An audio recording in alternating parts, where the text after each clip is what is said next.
This is the third time you've been running for the office of the president. So why do you insist on becoming the president of Nigeria?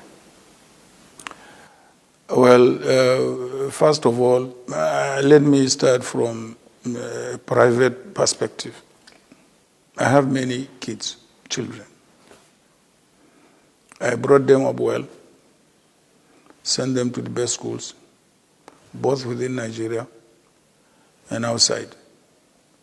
As I normally tell them, I have lived my life. But if I should bring them all back home, what kind of a country am I going to live for them? I think this thinking that I have is a thinking behind every parent in this country. What kind of a country am I going to live for my kids? Is it a better country than I found it or not? This is one of the reasons behind my perseverance, to run for the office of this country, not only for my kids, but for the future generation of this country, everybody's kids. The message I have for Nigerians at this point in time: vote out the APC. Compare our records. Nigerians have absolutely no reason to vote for APC. Well, there are multiple candidates this time around. Let us be realistic. Where is labor in this country? Where is the structure? Where is labor? No single member of local government, no state assembly, no House of Representatives, no Senate, no governor, no local government chairman, no nothing. Fine, they are starting. It's not bad to start. But you cannot start and at the same time be at the top. But they seem to be popular among the youth. Okay, let the youth vote for them. It's their right. Are you sure that you're going to win? You have a chance of winning? This time around, I think I'm giving it my best shot and my all in all, and I'm confident. So what happens if you lose? That's my fate. I take it in very good faith. Now, there are fears or rumors around your health status that you've been going around for treatment out of the country. Can you address that?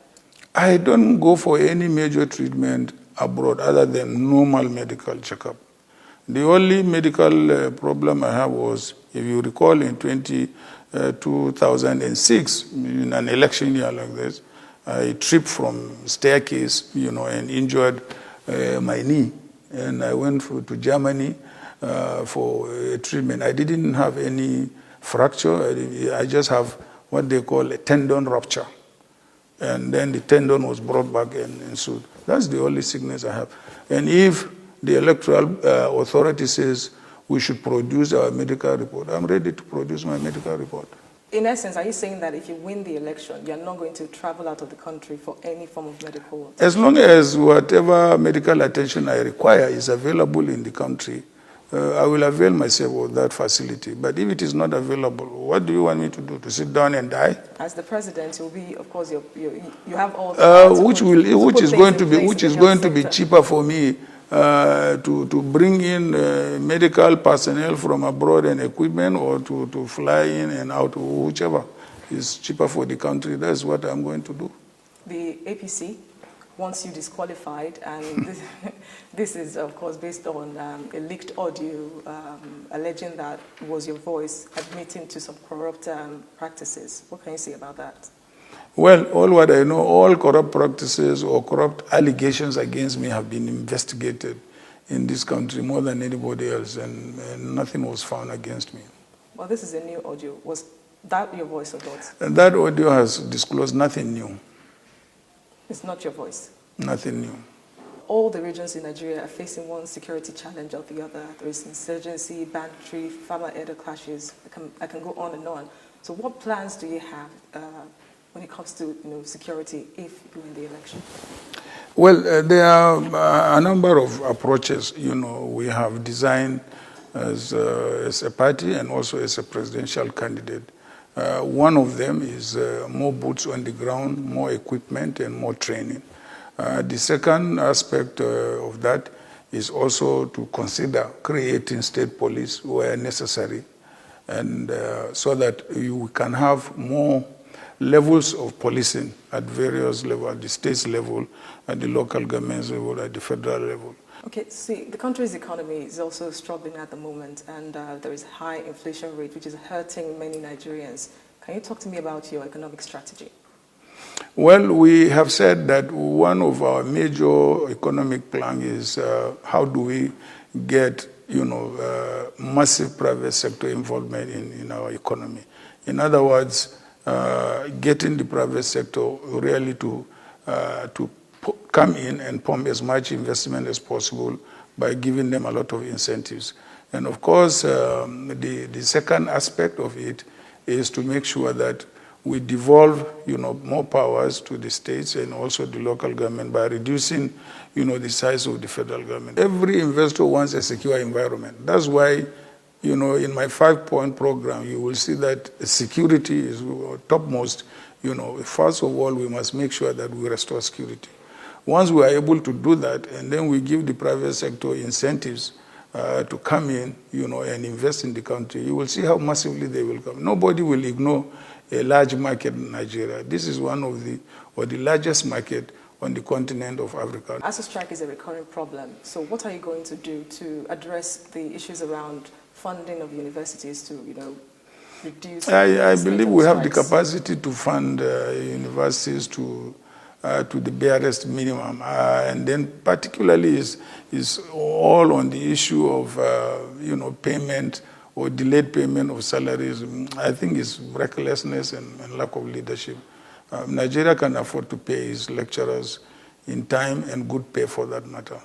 And you're confident that if you win the election, there will not be any form of ASU strike? I will sit down with ASU and we will sort it out. Civil society organizations have been calling for candidates to declare their assets and liabilities. Are you willing to? I have always done that. The only thing is that, the law doesn't provide that we should make it public. If the law says we should make it public, I will make it public. For the sake of transparency, and because you're always clamoring for change, don't you want to be the change you're preaching? I don't mind. I can produce it. I mean, it is there. They have been there. I will produce them. So will you produce it this time around? Is this something we can hold you to? Why not? Women and youths have continued to be sidelined in the affairs of Nigeria. What role will they be playing if you win? I have already given a policy statement on youth and women participation in government. And it is quite disappointing that particularly on the side of women, despite all the incentives we give as a political party, free this, free that, and this and that, so much quota for women, they don't come forward. Even when we make opportunities easier for them, they don't seem to be coming forward. So I think maybe it's a stage of our development. Will you say they're not really coming forward, or the system is not viable enough for them to thrive? For example, the outgoing lawmakers abandoned about 5 gender bills, and then the House of Representatives promised that they were going to reconsider 3 of them. Until now, they have not even announced that the 3 bills in the House of Representatives. If I get there, I will make them move. Is that a promise? Yeah, it's a promise. I'm very, very particular about gender, equality and gender participation. Okay. I am pro-gender. I remember you promising that if you win and at the end of your tenure, you would hand over power to the youth. What is the promise on that, and how viable do you think? If the youth come forward, supposing they don't come forward, do you think the political because system... you hardly find a young man who will contest an election once, twice, and contest again the 3rd time.